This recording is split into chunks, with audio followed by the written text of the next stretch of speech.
সিঁড়ি দিয়ে নেমে আয়। মাস্তান পড়ে যাবে কিন্তু বাবা, নেমে আয়।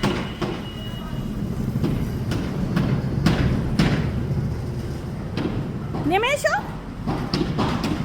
তোমাকে ওখানে কে উঠতে বলেছে? নেমে এসো মাস্তান।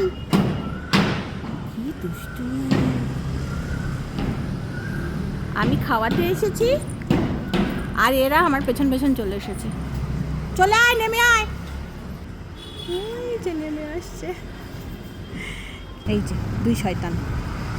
এই চল বাড়ি চল। আর চলে আসো, আসো বেটা আসো, চলো চলো বাবা চলো চলো। হ্যাঁ হয়ে গেছে, আমরা বাড়ি যাবো, চলো আসো আসো আসো, চলে আসো মা, আসো আসো আসো আসো, চলে আসো, চলো আমার সোনা পাপা, চলো চলো বাড়ি চলো। হ্যাঁ চলো চলো চলো।